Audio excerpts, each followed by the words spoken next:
This is the Rugby Ascendant podcast with Envia Velman and Chris Wyatt. It's a Rugby Ascendant. Last week something came up, we couldn't have a chat, but this week Chris is back. It was all my fault, I must be honest. So Chris, you did a record. 7 games you called this weekend. I don't know whether you have anything other than rugby going on, but that must have been quite challenging. No, I think we had a miscommunication. I've called 7 on a weekend previously a couple of times. This weekend, I think I had 3 or 4. I'm trying to remember, but I was knackered. I have to say that thanks to everybody who's been coming over to the channel, Rugby Ascendant, to watch my live play-by-play and color commentary. A few weeks back, about a month ago, when they played in Père-Fontaine, the Springboks, I had my biggest audience ever. I had 38,000 people who rocked up during that live broadcast. And, you know, when you do those things, a lot of those people are just trying to find the game they can watch it for free because they can't afford DSTV or something like that. And I understand. I don't criticize that. But what that does is if you have somebody watches your entire broadcast for 2.5 hours, and then one person's there for 30 seconds, suddenly you don't have a 2.5 hour average viewer. You have half that, and then half that, and then half that. So if you get an average of 5 minutes or longer, thereabouts, for that sort of broadcast, that means you had an incredible audience, and I did. I had at some point about 1,200 people, 1,300 people watching it live, bigger than some of the other channels. Pretty impressive. So that was a few weeks back, and then that actually went over 50,000 views on that. This past weekend for Currie Cup, I've been so frustrated the past couple of years because I'm trying to promote rugby, and I did Currie Cup semifinals and finals the past 2 seasons. And I mean, if I got like 60 people showing up, and they're mostly my viewers from my news channel, I'd be lucky, I'd get a few hundred views. But this weekend, oh my goodness, I have over 30,000 views on that Bulls game.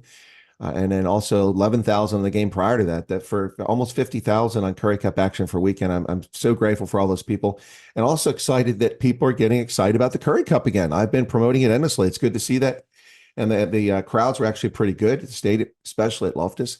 Anyway, so yeah, it was a big weekend, not 7 games, but this weekend I've got 5 more I'm doing. So Well, it's interesting what you said there. A typical South African audience, we don't care about anything, and not me. I watch the Currie Cup from start to finish. We talk about it every week. But now towards the end of the season, everybody's jumping on the bandwagon. And when the Bulls didn't pull off the victory and didn't go qualify for the final, you had a lot of people washing their mouths out about fire Jake and fire Pee-wee and fire this guy and get rid of that guy and clean it up down, clean it up from top to bottom. I don't like that, honestly. That kind of jump on the bandwagon, start screaming your head off, and you have no idea what's actually going on there. That seems to be the trend lately. What do you think about that? Well, I agree with you. The funny thing about South African rugby is for decades, for now over a century, South Africans rock up for rugby anytime, anywhere, in large numbers. They just did. And a lot of excuses are given, the economy's poor, there's other things going on, people don't have jobs, all of that stuff's true. Some people upset about the rules that were in there for, ethnic distribution of the team, that sort of thing. But there's something else going on in South African rugby. I don't know if it's rugby's on too much. This isn't 1934 when we have 3 test matches and no other rugby. That might be part of it, exhaustion. But I mean, for a true rugby enthusiast like you and I, there is no such thing as exhaustion. We're there all the time. I mean, look, the Currie Cup ends this weekend, and the URC was supposed to start this weekend for South African sides. That's been delayed now, but it does start for Connacht and Munster, and I'll be covering that game. And it does start for Benetton and all the other teams in the United Rugby Championship. So there's no break if you're a rugby enthusiast. We're right into it, and we're still in the midst of test matches. The Springboks will play their 2 test matches against the Pumas coming up starting this weekend, and there you have it. So, it's maybe it's exhaustion, I don't know, but it is frustrating for me because I've really tried to get South Africans. The one thing that maybe not entirely give up on South Africans, frustrating me not going to matches, is the level of attendance at Varsity Cup and also at high school. Kids in high school, those games are packed. Those stadiums are full. Some of those are fuller than Currie Cup matches or even Super Sport if you get towards the end there, big tournaments, big turnouts. So that's good news with South Africans. They do love their rugby, but they can be fickle. And I agree with you. This calling for coaches firing and sacking, we saw it last year, when the Bulls started out the game 2 years ago, fire Jake. This guy is a rugby genius, folks. You just hold on. They prematurely fired Henneke Meyer a few years back for the Springboks. And look how what a mess that was. What a mess. So, it just take a break. The performance on the field is what matters. And it was not there. I mean, you're 3 players plus and you can't score. Look, I said it with about 5 minutes ago in the game and I'm not going to pick on him, but I'm just sorry. This does sound like I'm picking on him, but I said Joe Fontana is going to go down as the GOAT, not the greatest of all time, but the GOAT when he reached forward with that ball when he obviously had no chance to get that thing down. He should have just held on to it and let someone else pick and go. That could cost them the game. Well, in the end, they didn't win. That try probably could have won it. But anyway, there you have it. So, and also I would have, when they were about 8 minutes out getting, they were in range to score the goal. I would have taken it then. You're up 2 players, then you're up 3 players.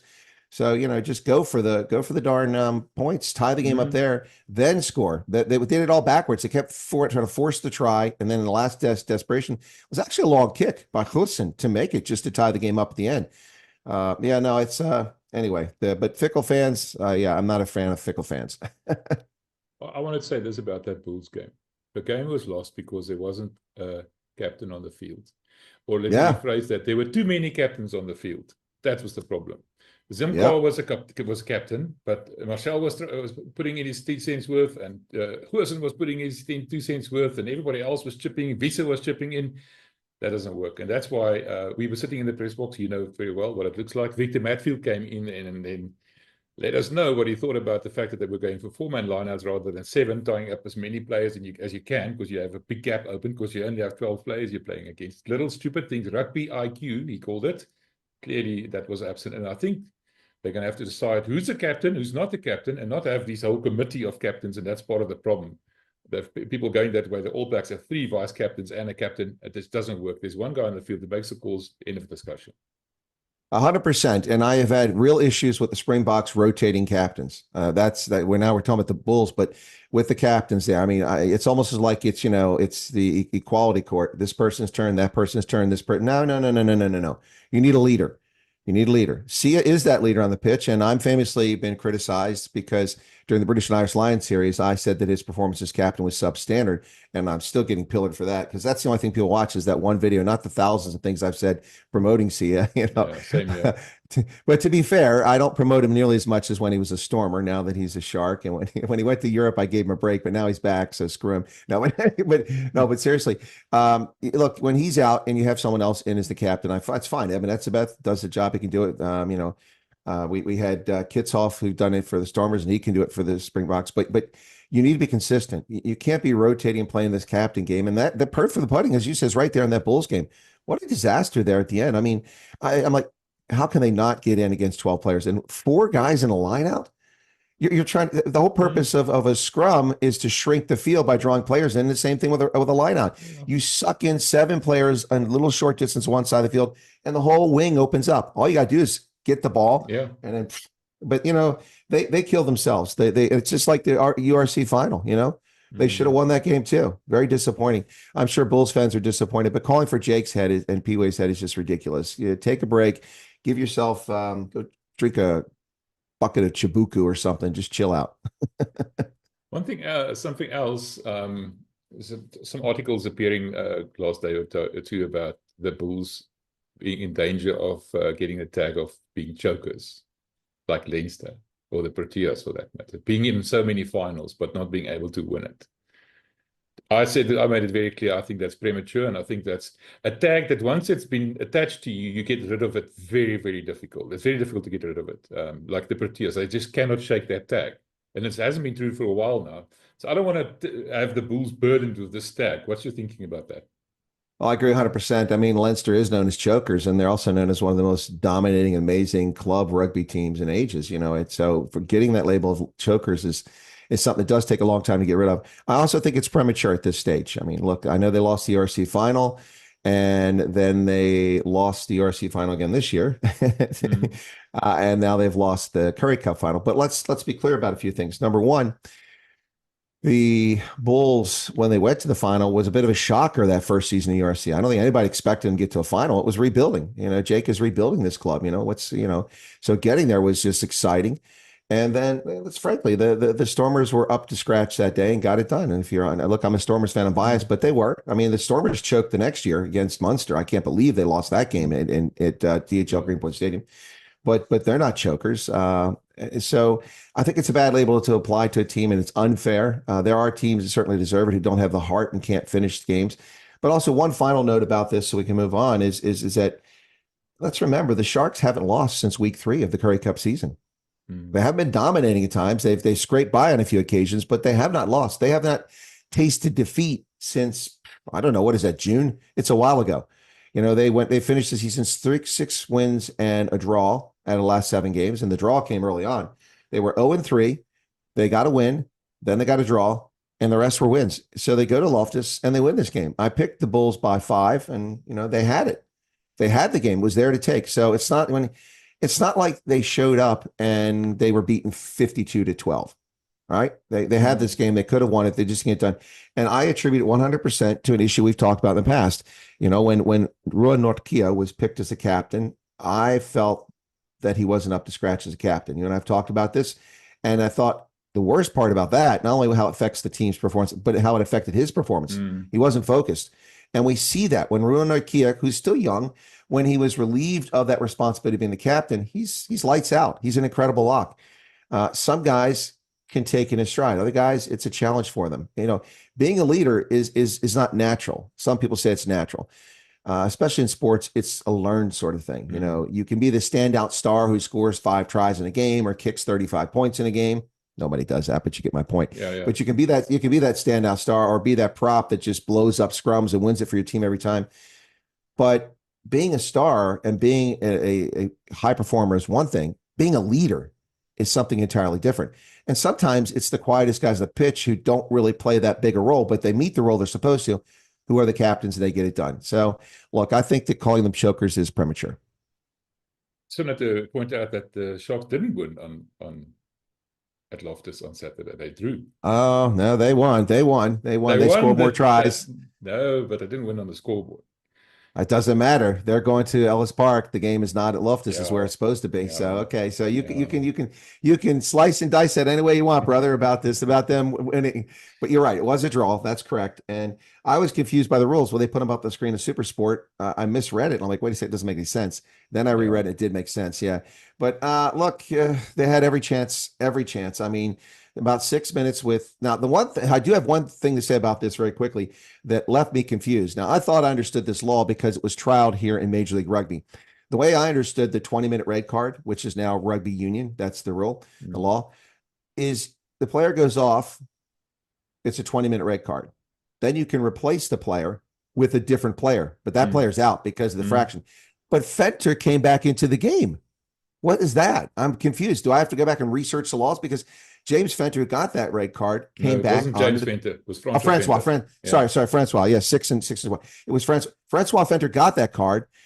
It was a tough break for him, but I think it was definitely red. No, clear. Yeah, he got that, and then after 20 minutes in extra time, he came back into the game. I think they were confused. They certainly confused me because I thought he's out of the game because it's a red card. I mean, because with a red card, it always goes to the officiating team at rugby union after a game, and they determine whether you're banned or sanctioned. Look what they did to Jasper Wiese.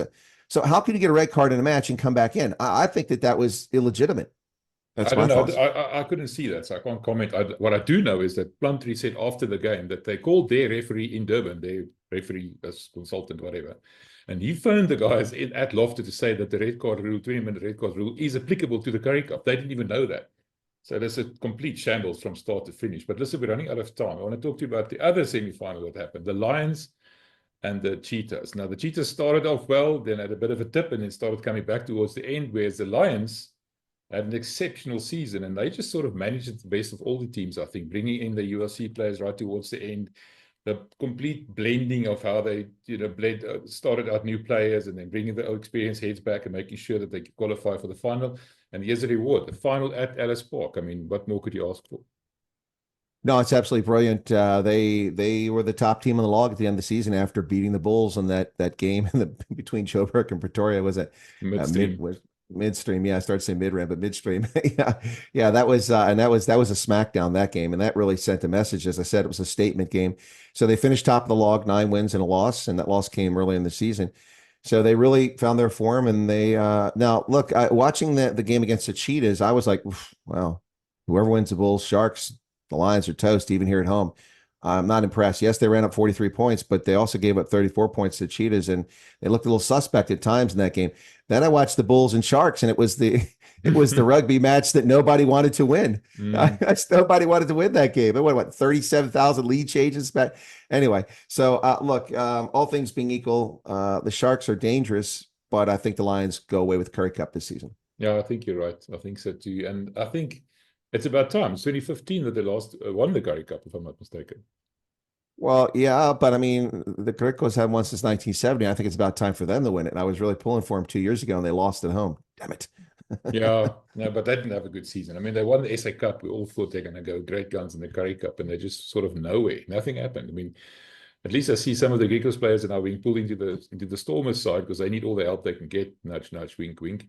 So you kind of Okay, look. I'll go on record today. Let me go on record today saying, look, I'm concerned. I was confident season one before anybody even saw the Stormers perform, and then they got to the final. We won it. I was confident in season two, and I was confident for the first 5 games of this past season. Then I got nervous. I'm nervous. I don't know what the Stormers are going to do. I don't know what they're going to bring out of the. I think they might be a middling team this year. They'll be coming second in the South African Shield, and then they'll get to the playoffs and probably crap out like they did this past season. I'm not confident. So I mean, if at the end of the season the Springboks are even. So Springboks, excuse me, the Stormers are even in the playoffs, I'll be happy with that. That's a Freudian slip, Chris. Yeah, it was. It was. It was. Okay, let me just briefly, your summary of the season, the top 4, and you just talked about the Western Province now, but what about the Cheetahs, the Bulls? What did you think of their season? The start of the Cheetahs, the season as a whole wasn't fantastic, but I mean, they're certainly building towards something. Frans Steyn is proving to be a good sort of inspirational leader there. Well, of course, the Cheetahs are the defending champions, but they also had Rowan Pienaar last season, and he wasn't there this year. I think the absence of Rowan Pienaar showed frequently throughout the season when it came to not just the fly half, but also the fullback on occasion, also scrum half, because he played the multiple roles there. But especially with the fly half, not having Rowan Pienaar there, I think had a big impact on this team. Also, a couple other players weren't around anymore. Marco Janssen van Rensburg, I didn't see much of him this season. I don't know if he moved down the depth chart, but he's a very good hooker. I know him personally, so that's interesting full disclosure. So it's not entirely unbiased analysis there. But, it's the Cheetahs I'm concerned about. I was excited about the Cheetahs last season. I'm excited the first couple weeks of this season, and they just fell off. I mean, the problem with the Cheetahs this season is a problem that is historic with the Cheetahs, my viewing, since I've been a fan of South African rugby for, on the ground the past 15 or 20 years. And that is that the Cheetahs historically can run up the scoreboard. They can light it up, but then they have no defense. So the other team lights it up, and who finishes at front? That's what we saw this season. We saw that against the Pumas. We saw that against the Griquas, the Cheetahs against the Griquas. We saw that here in this game, which was interesting. It was 43-34. Talk about bookending scores, 43-34. Yeah. So if I was Frans Steyn, I'd be a little concerned about next season. Yeah, I'd be a little concerned.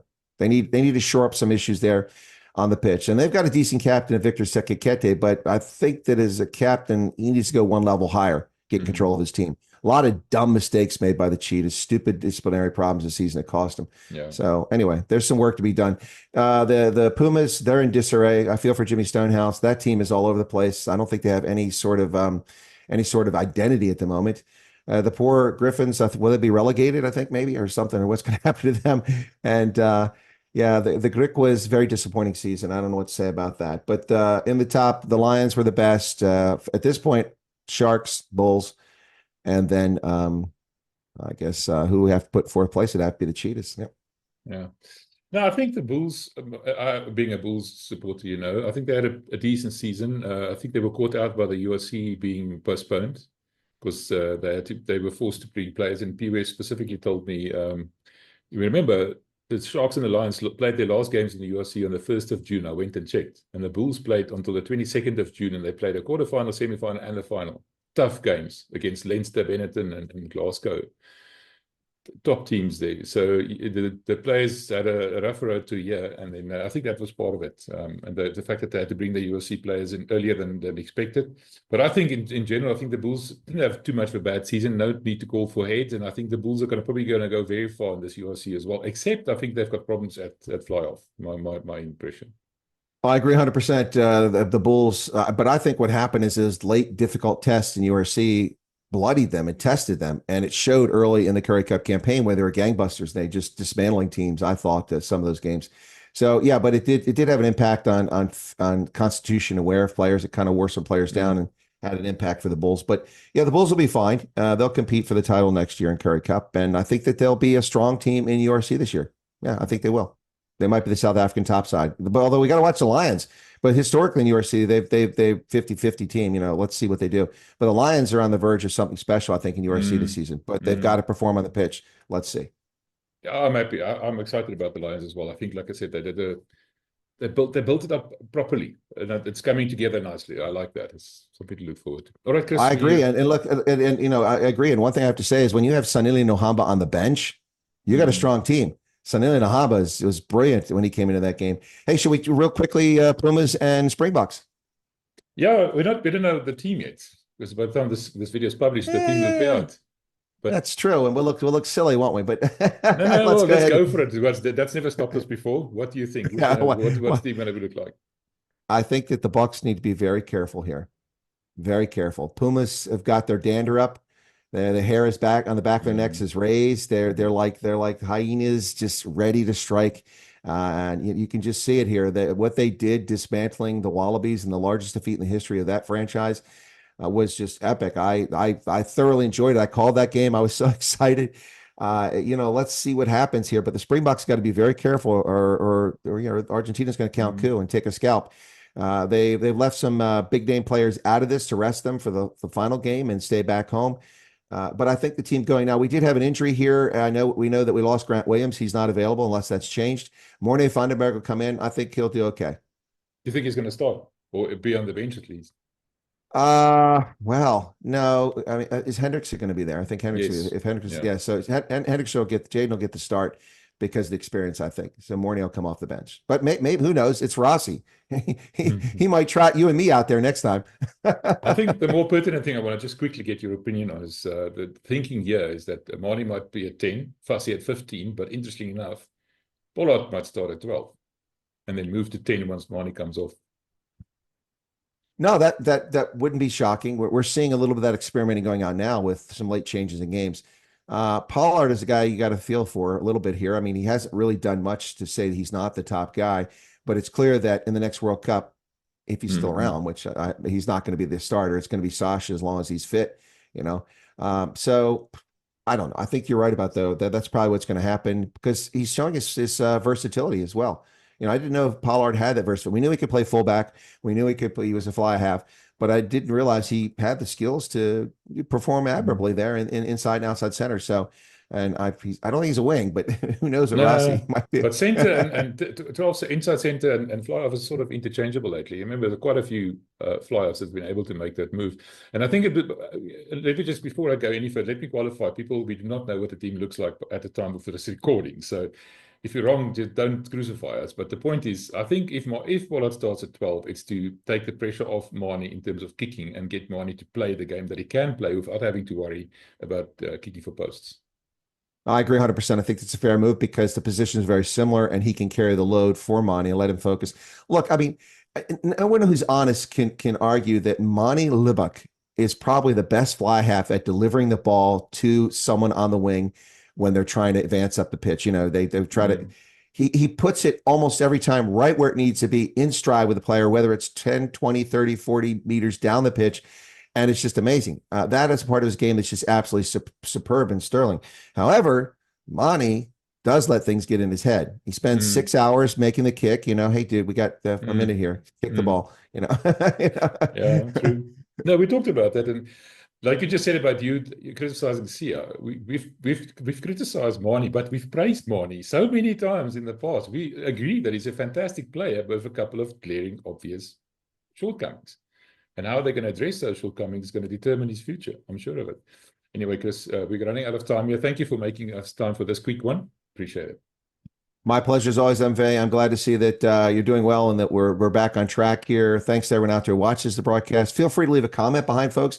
If you're not a subscriber to Megaphone, Go ahead and become one. I want one of those polos, by the way. We're going to have to work on that my next trip over there. He's got a lovely polo on there from Megaphone Sport. It's a button down, bro. I don't wear polos. I'm an old man. It's a button down. Oh, it's a button. Oh, okay. Yeah. Well, it is a button down. Well, I want one of those. Anyway, Okay, those are even more expensive. But we have to wait till I get there because my waistline has been expanding the last few months sitting on my butt. So I might need a bigger shirt. But anyway, yeah, please become a subscriber. And don't forget my channel, folks, Rugby Ascendant. You're welcome to come over there and listen to play-by-play color commentary of all the Springboks games, URC games involving South African sides. Thanks a lot, MV. And the Currie Cup final. You'll be calling the Currie Cup final as well.